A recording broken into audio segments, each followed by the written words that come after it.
علیکم، میں ہوں آپ کی ہوسٹ سدرا غیاس اور آج ہم بات کرنے کے لیے جا رہے ہیں مارشل لاء پہ۔ مارشل لاء کیوں لگایا گیا؟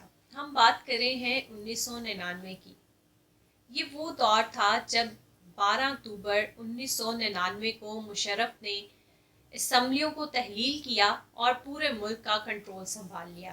ایسا کیوں کیا گیا اور کیا یہ پاکستان کی سیاست کا سیاہ باب ہے؟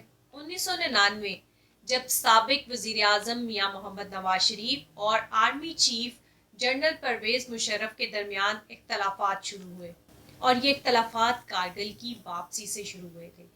کارگل وار وہ وار تھی جو پاکستان نے جیتی ہوئی جنگ ہار دی تھی، اور اس کا تمام صحرا جو ہے وہ نواز شریف اور بل کلنٹن کی اسٹیبلشمنٹ کے سر جاتا ہے۔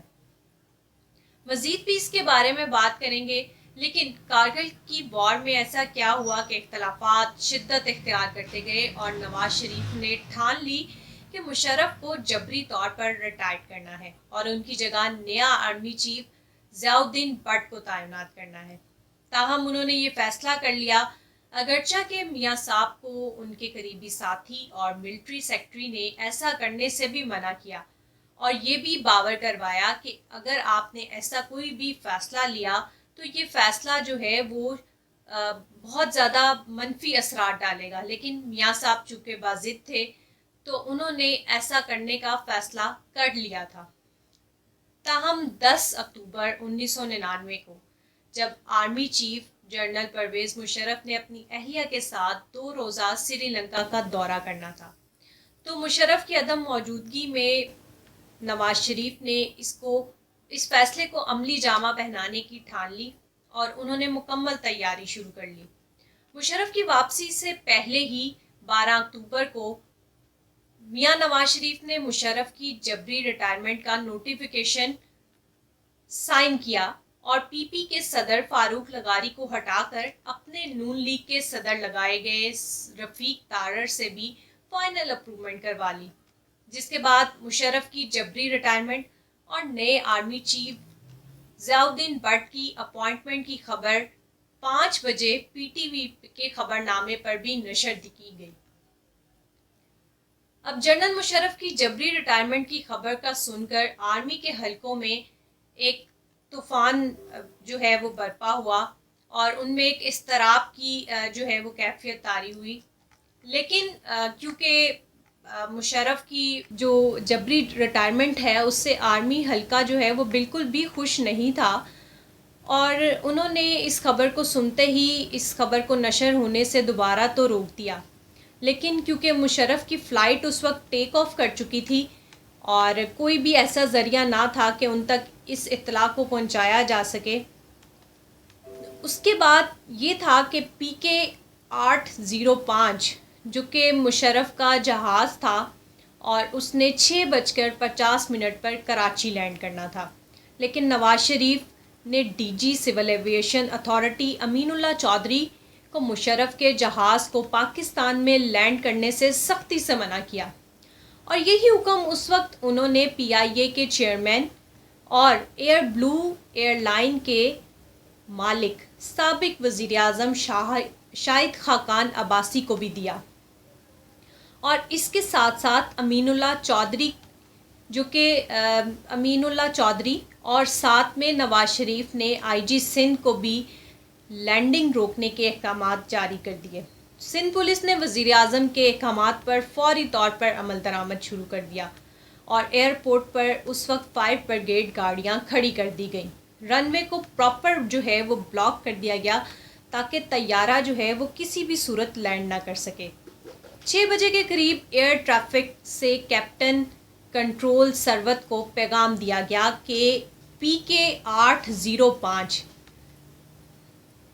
آپ طیارہ پاکستان کے ایئرپورٹ پر لینڈ نہیں کر سکتے۔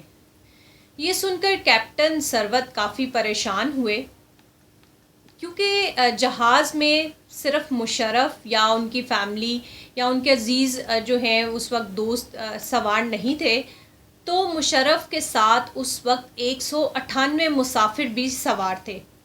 کیپٹن نے پیغام بھجوایا کہ جہاز میں اتنا فیول نہیں کہ جہاز کو کسی اور ملک میں ملتوی کیا جا سکے یا فوری طور پر وہاں پر لے جایا جا سکے. اس میں صرف اتنا فیول ہے کہ اسے انڈیا کے شہر احمد آباد میں وہاں تک جو ہے وہ لے جایا جا سکتا ہے. نواز شریف کو جب جہاز کے فیول کے بارے میں بتایا گیا تو انہوں نے کہا کہ احمد آباد ایئرپورٹ ہی لے جایا جائے اس کو. کیپٹن ثروت نے جہاز میں موجود مشرف کے ساتھی بریگیڈیئر ندیم تاج کو کاکپٹ میں بلایا. کاکپٹ وہ جگہ ہے جہاں پر پائلٹ بیٹھ کر جہاز کو اڑاتا ہے, اور ساری صورتحال سے بھی آگاہ کیا. یہ سن کر مشرف بھی کاکپٹ میں آ گئے اور انہوں نے پائلٹ کو جہاز انڈیا لے جانے پر کہا, اوور مائی ڈیڈ باڈی, ایسا میری لاش پر ہوگا. جہاز کا communication system Karachi control tower سے رابطہ کیا گیا. اب ایئر کنٹرول کو مشرف نے کور کمانڈر کراچی سے بات کروانے کو کہا, تو ایئر کنٹرول کیونکہ آلریڈی تمام جو ہے وہ چیزیں ان کو آرڈر جاری کر دیے گئے تھے اور وہ ہر طرح سے باؤنڈ تھے, تو انہوں نے بات کرنے سے انکار کر دیا. پھر جنرل افتخار کو جب ساری باتوں کا پتہ چلا اور ساری سچویشن ان کو بتائی گئی تو وہ خود کنٹرول ٹاور پہنچ گئے. جنرل افتخار نے پائلٹ سے بات کروانے کو کہا.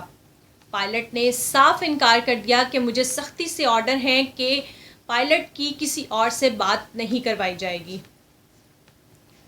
اب کیا تھا کہ کنٹرولر کا جواب سن کر جنرل افتخار جو ہیں انہوں نے پستول نکالی اور ان پر تان لی.